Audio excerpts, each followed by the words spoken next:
السلام عليكم، اهلا بكم في قناتي سويت اند تصور مع رنا. يا رب تكونوا بخير.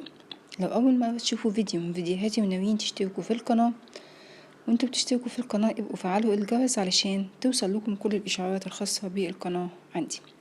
وصفه النهارده هتكون مخبوزات تنفع فطار، عشاء، لانش بوكس للاطفال، حتى في الشغل في الجامعه، ايا كان. بجد هتعجبكم وهتلم كل حاجه موجوده في التلاجة باقي عندنا ومش عارفين نعمل فيها ايه. بسم الله. وهنبتدي المقادير.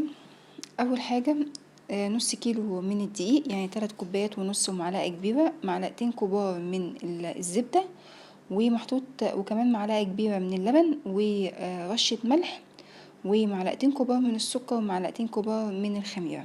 اول حاجة بنعملها بنختبر الخميرة وبنعمل عجينة للعجينة. فبنعمل الاول بنحط معلقتين السكر مع معلقتين الخميرة مع معلقتين الدقيق، ونحط عليهم نص كوباية من المية الدافية، ونسيبهم يخمروا مع بعض لمدة 10 دقايق. بعد ال10 دقايق هو ده كده الشكل بتاعها.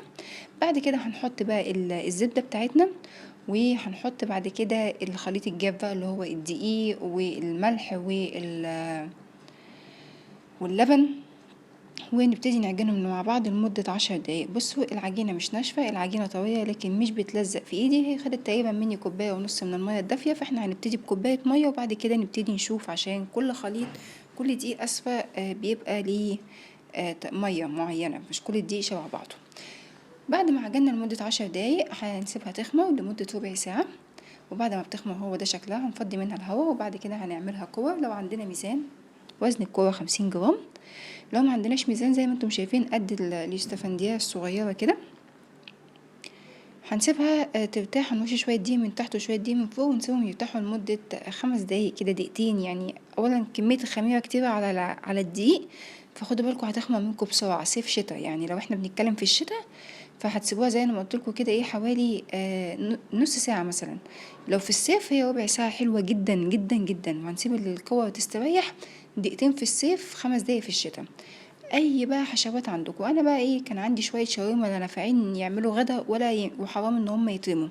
اللانشون او بديل اللانشون اللي انا كنت عاملاه معاكم، مع شويه جبنه كده عادي التلاجة، مع شويه موتزاريلا، جبن موتزاريلا وشيدر والكلام ده كله، وحطيتهم مع فلفل الوان. هنجيب بقى الكوره بعد ما استريحت وهنفردها بايدينا، مش محتاجين نشيبها، مش عايزينها رفيعه، عايزينها شويه محمله. هنفردها بايدينا كده اهو. بصوا شايفين. وهبتدي اجيب الحشو. خدوا بالكم ما تحطوش الحشو قوي كتير علشان هي ما تفكش منكم، دي اهم حاجه. حطوا الحشو يعني ايه صغير. يعني هنا اهو شايفين دي معلقه اكل عاديه، انا اول حطيت نص معلقه فحسيت ان هي لا محتاجه كمان، ضفت عليها كمان. هنبتدي بقى نقفلها زي القطايف بالظبط. نضغط كده بايدينا، نمسكها بقى في ايدينا، ونبتدي كل الاطراف اللي احنا ضغطنا عليها دلوقتي نلمها على بعض، ونبتدي نحطها في كف ايدينا بقى، ونبتدي بقى ايه نكورها زي الكورة بالظبط اهو. شايفين. بس هنسيبها تخمر تاني. لو في الصيف حوالي 10 دقايق، لو في الشتاء تلت ساعة. هنشغل الفرن على درجة حرارة 180 فوق وتحت. الأول هندهن وبعد كده نبتدي بقى ندهن الوش بتاعها. ربع كوباية من اللبن، عليها رشة نسكافيه، وندوبهم مع بعض، ندهنها ونحط سمسم فوق الوش. عايزين سمسم محمص، سمسم ابيض، زي ما انتم عايزين. انا ما كانش عندي محمص فحطيت الابيض واشتغل معايا عادي، مفيش مشكله خالص. هندخلها الفرن زي ما قلت لكم على درجه حراره 180 شغاله فوق وتحت، وهنسيبها تاخد معاكم حوالي من ربع ساعه لتلت ساعه، بس مش اكتر من كده. اتمنى الفكره تكون وصلتكم وان الفيديو يكون عجبكم. ولو عجبكم الفيديو ما تنسوش اللايك، الشير، الكومنت، السبسكرايب. والوصفه دي من وصفات الشيف محمد حامد. اشوفكم في فيديو تاني واقول لكم السلام عليكم.